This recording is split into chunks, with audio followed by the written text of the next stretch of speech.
Aujourd'hui, nous allons examiner une affaire datant de la seconde moitié du 19e siècle. Installez-vous confortablement pendant que nous partons aux États-Unis. George Crozier est né en 1833 dans la petite ville de Benton, située dans la partie nord du comté de Yates, dans la région des Finger Lakes, dans l'État de New York. Son grand-père avait émigré d'Écosse en 1801 et le jeune George a été élevé dans une famille religieuse stricte avec son frère aîné nommé David. La famille était respectée et travailleuse, et George lui-même était considéré comme une personne intègre et d'une grande rectitude morale. En 1855, George épousa mademoiselle Fanny Baker, une charmante jeune femme de 19 ans qui avait été adoptée et élevée par son oncle. Après le mariage, ils continuèrent à vivre à Benton et étaient considérés comme un couple digne et vertueux. Le 6 janvier 1857, Fanny donna naissance à leur unique enfant, un garçon qu'ils appelèrent Frank.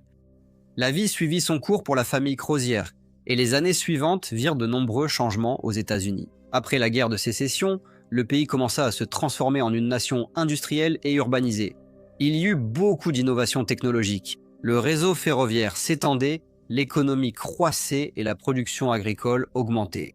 Mais en même temps, il y avait des tensions sociales provoquées par les exigences croissantes de la vie à la fin du 19e siècle. George était devenu assez ami avec une jeune femme nommée Minerva Dutcher. Elle venait d'une famille nombreuse, dont elle était l'aînée. Elle allait à l'école du village, assistait à l'église et chantait dans la chorale. Toutes les activités attendues d'une jeune femme dans les années 1870. Cependant, en 1872, les gens commençaient à se demander pourquoi monsieur George Crozier, un homme d'environ 40 ans, passait autant de temps en compagnie de mademoiselle Minerva Dutcher. On l'avait vu à plusieurs reprises passer devant sa maison, et lorsqu'elle sortait, ils partaient alors se promener ensemble. On l'avait aussi vue près de son école, et elle sortait de classe pour lui parler.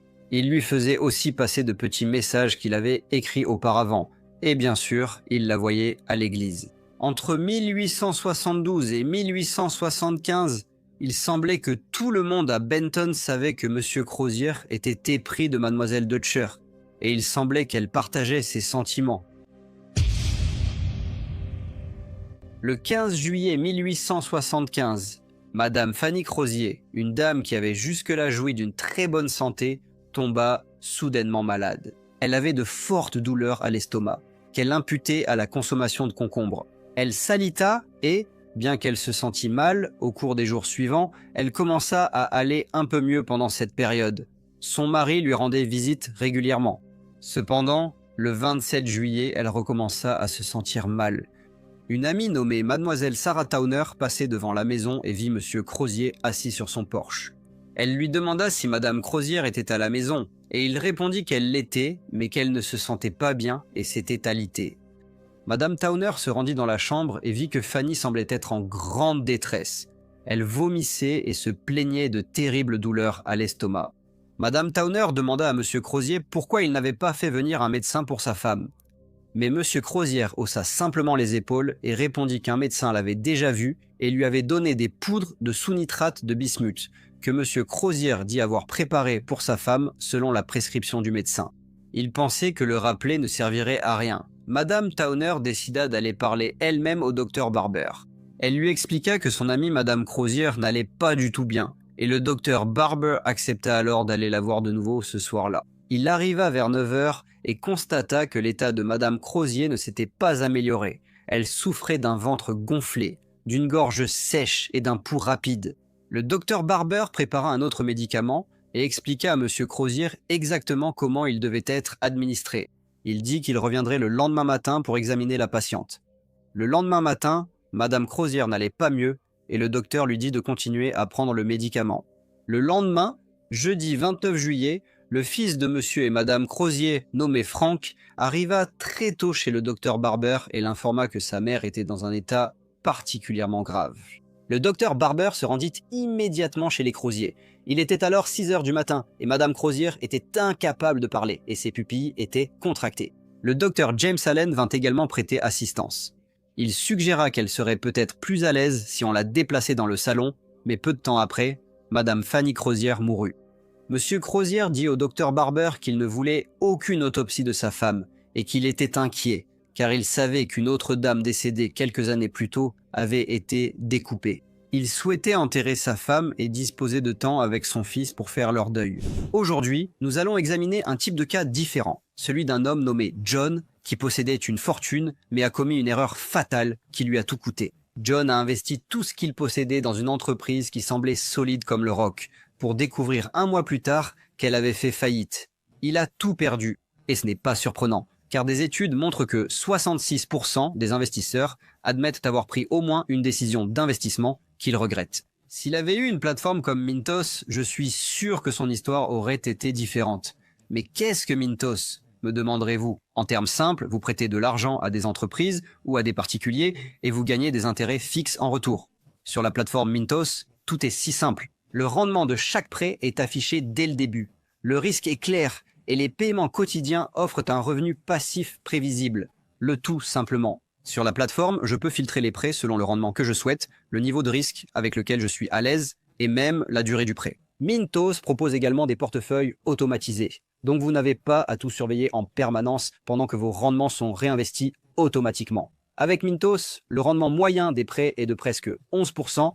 Mintos est en activité depuis 2014, compte plus de 600 000 utilisateurs et est réglementé dans l'Union européenne sous MiFID. Et comme vous passez par ma chaîne, vous bénéficierez d'un bonus exclusif allant jusqu'à 350 € lorsque vous investissez 500 € ou plus. Cliquez sur le lien dans la description ou scannez le QR code pour en profiter. Cher vieux John, s'il avait su, vous le savez, alors ne ratez pas cette occasion. Plus tard, le samedi 31 juillet 1875, les funérailles de Madame Fanny Crozière eurent lieu. La plupart des habitants de la ville sont venus rendre hommage à une femme charmante qui avait été une membre appréciée de la communauté locale. Elle n'avait que 37 ans. Une semaine après la mort tragique de l'épouse de M. George Crozier, son fils Frank épousa une jeune femme nommée Mademoiselle Emma Armstrong.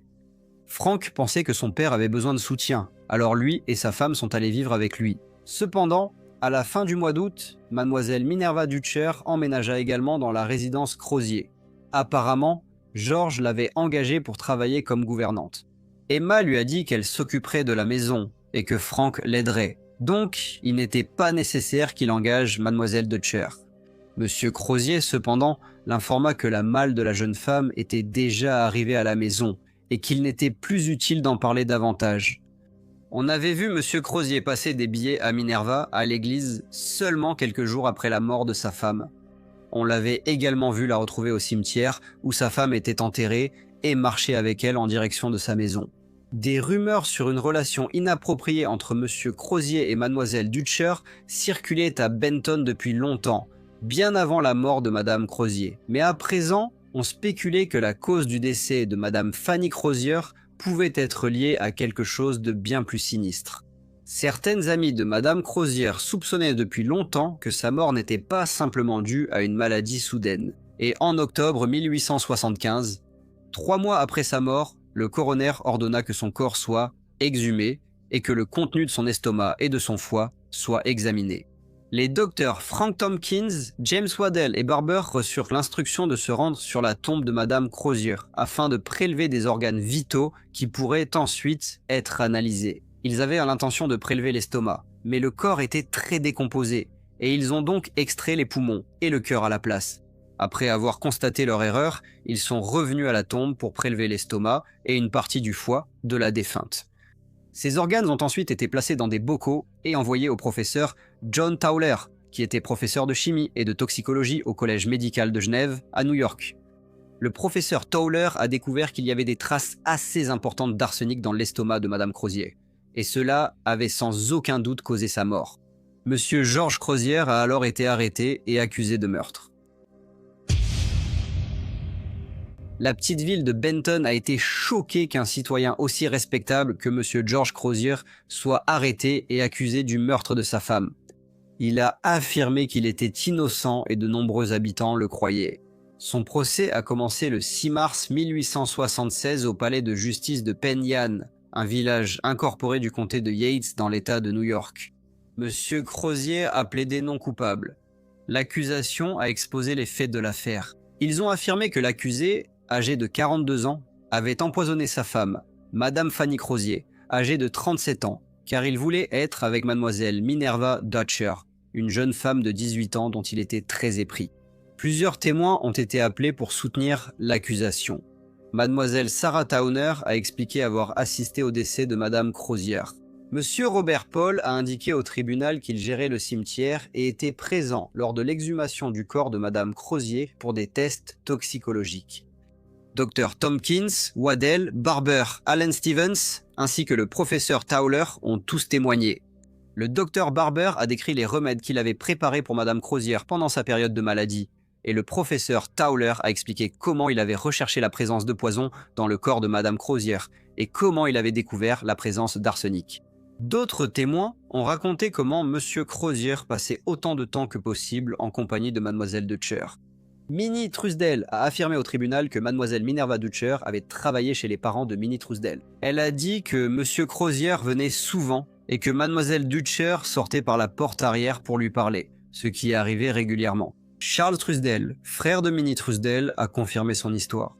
Des témoins ont déclaré avoir vu Georges Crozier passer des billets à Mademoiselle Dutcher à l'église et tous les témoins pensaient que, malgré leur différence d'âge, ils semblaient toujours très attachés l'un à l'autre. Un gentleman nommé Monsieur David Armstrong a raconté comment il avait vu l'accusé et Mademoiselle Dutcher ensemble à de nombreuses reprises. Il a dit qu'il avait d'abord remarqué qu'ils semblaient très amicaux en 1872. Il les a vus marcher ensemble pour aller et revenir de l'église. Il a ajouté que Monsieur Crozier distribuait régulièrement le journal de l'école du dimanche à l'église et finissait généralement par donner le dernier journal à Minerva, puis s'asseyait à côté d'elle. Il a également raconté la fois où l'accusé et sa femme étaient à un pique-nique à Crosby's Woods et, à la fin du pique-nique, Madame Crozier rangeait les affaires quand Monsieur Crozier est venu vers elle. Madame Crozier a alors dit « Georges, tu as passé ta journée à t'amuser avec les filles, maintenant viens m'aider à ranger les affaires. » Ce à quoi Monsieur Crozier a répondu « Tais-toi ou je vais t'enfoncer ça dans la gorge. » Monsieur Armstrong a dit que Monsieur Crozier avait un gâteau roulé à la gelée à la main et, en parlant à sa femme, il a élevé la voix et semblait excité, bien que personne n'ait réellement vu Monsieur George Crozier empoisonner sa femme. L'accusation avait présenté de nombreux témoins qu'il avait vus à plusieurs reprises avec Mademoiselle Dutcher, et il semblait évident qu'il appréciait beaucoup la jeune femme. Il y avait en effet un mobile pour qu'il veuille se débarrasser de sa femme. La défense, cependant, a présenté une affaire très différente. Ils ont dit à la cour que toute preuve contre l'accusé était circonstancielle et que toutes les preuves présentées par l'accusation étaient faibles et peu fiables. Ils n'ont pas suggéré que la cause du décès de Madame Fanny Crozier n'était pas un empoisonnement à l'arsenic, mais ils ont dit à la cour que l'arsenic n'avait pas été administré par l'accusé. Ils ont dit que lorsque Madame Fanny Crozier est tombée malade, Monsieur Crozier a demandé au docteur Barber de s'en occuper. Le docteur Barber avait déjà déclaré qu'il avait prescrit à Madame Crozier des poudres de sous-nitrate de bismuth. Le docteur Charles Woodward, à la barre des témoins, informa le jury que les livres de médecine mettent en garde contre cette substance car elle contient de l'arsenic. Le docteur Henry Nichols présenta à la cour un rapport sur l'empoisonnement à l'arsenic, expliquant que ce poison irritant agit directement sur le système nerveux. Si le docteur Barber avait prescrit une dose trop élevée de poudre de sous-nitrate de bismuth, il était possible que Madame Crozier en soit morte. La défense affirma également que Madame Crozier croyait qu'elle mourrait d'un cancer de l'estomac et, ne voulant pas souffrir, avait décidé de mettre fin à ses jours. Un gentleman nommé Monsieur Martin Barden a déclaré que Madame Crozier lui avait dit qu'elle était atteinte d'un cancer de l'estomac et qu'elle prendrait quelque chose avant d'être trop malade pour le faire. Le fils de Madame Crozier, Frank, a aussi témoigné, affirmant que sa mère lui avait dit qu'elle mettrait fin à ses jours si elle avait un cancer de l'estomac. Frank a ensuite dit qu'il lui avait dit qu'elle ne devrait pas penser à faire une telle chose, car si elle le faisait, la faute retomberait soit sur lui, soit sur son père. Frank a poursuivi en disant que sa mère lui avait dit que ce ne serait pas le cas, et que personne ne saurait jamais ce qu'elle avait fait. Il a également dit que sa mère lui avait demandé d'acheter de l'arsenic pour tuer les rats, mais qu'il avait oublié, donc c'est son père qui l'a acheté à la place. Cependant, d'autres témoins, comme la belle-sœur de Monsieur Crozier, Madame Dolly Crozier, ont déclaré devant le tribunal que le défunt ne lui avait jamais parlé de souffrir d'un cancer de l'estomac. La défense a rappelé au jury que le jour du décès de Madame Crozier, Monsieur Crozier avait fait venir le docteur Allen, un médecin très respectable et compétent, même si le docteur Barber s'occupait déjà de Madame Crozier. Ils ont dit qu'il avait agi ainsi car très inquiet pour elle et souhaitait un autre avis médical. La défense a souligné que ce n'étaient pas là les actes d'un homme qui avait l'intention de se débarrasser de sa femme. C'est le témoignage de la belle-fille de M. Crozier, Madame Emma Crozier, qui a été le plus controversé. Elle a déclaré devant le tribunal qu'après la mort de Madame Crozier, son beau-père, M. George Crozier, lui avait dit qu'il y avait de l'arsenic dans leur garde-manger, qu'ils gardèrent dans le but de tuer des rats. Mais quelques jours après le décès de sa femme, M. Crozier avait découvert que l'arsenic avait disparu. Madame Emma Crozier a déclaré que son beau-père lui avait dit qu'il craignait que Fanny les prît car elle croyait souffrir d'un cancer de l'estomac et avait dit que si c'était le cas, elle se mettrait hors d'état de nuire. Cependant, le témoignage le plus accablant de Madame Emma Crozier restait à venir. Elle a dit qu'après l'arrestation de son beau-père, elle lui avait rendu visite en prison. Il lui a demandé si sa femme, Madame Fanny Crozier, lui avait déjà dit qu'elle prendrait de l'arsenic si l'on découvrait qu'elle souffrait d'un cancer de l'estomac. Ce à quoi Mademoiselle Emma Crozier a répondu qu'elle ne l'avait pas fait. Monsieur Crozier a alors demandé si elle affirmerait que sa femme lui avait effectivement dit cela, ce à quoi elle a répondu qu'elle ne dirait que la vérité. Mademoiselle Crozier a continué. Elle a dit que Monsieur Crozier lui avait alors demandé si elle le jurerait que sa femme avait dit cela et qu'il avait ajouté que si elle le faisait, il s'assurerait qu'elle ne manque de rien. Cependant, Madame Emma Crozier a déclaré à la cour que sa réponse était la même, qu'elle ne dirait que la vérité. Lorsque le procès s'est terminé, le juge a passé un certain temps à résumer l'affaire avant que le jury ne soit envoyé pour délibérer sur le verdict. Ils sont revenus 2 heures plus tard pour déclarer l'accusé, Monsieur George Crozier, coupable de meurtre. Lorsqu'on lui a demandé s'il avait quelque chose à dire, Monsieur Crozier a répondu d'une voix calme « Votre honneur, je me tiens devant vous, et je m'attends à me tenir devant mon Père céleste pour répondre de ce que j'ai fait ici. Je proclame mon innocence. J'affirme que le témoignage donné par Emma Crozier, ma belle-fille, contre moi est totalement faux. Je me tiens devant Dieu et devant ses témoins et je proteste de mon innocence. » Le juge l'a alors condamné à mort. Le verdict a été contesté et un nouveau procès a été demandé, mais les deux ont été refusés. Cependant, la date de son exécution a été changée du 3 mai au 16 juin.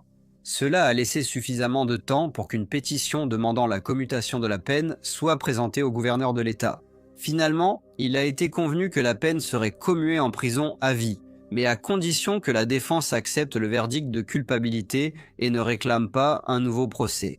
Monsieur Georgie Crozier a ensuite été envoyé purger sa peine à la prison d'État d'Auburn, et c'est là qu'il est décédé 20 ans plus tard, en 1896. Pendant toute sa détention, il a toujours affirmé qu'il était innocent et qu'il n'avait pas empoisonné sa femme. Après la condamnation de M. Crozier, Minerva Dutcher a continué à vivre à Benton. Elle a épousé un homme nommé John Calhoun et a eu 5 enfants. Elle est décédée dans le village voisin de Penyan en octobre 1915. Elle avait 58 ans. Bonjour à tous et merci beaucoup de m'avoir écouté. Comme d'habitude, n'hésitez pas à laisser vos commentaires ou retours. Et j'espère vous retrouver tous dans le prochain Briefcase.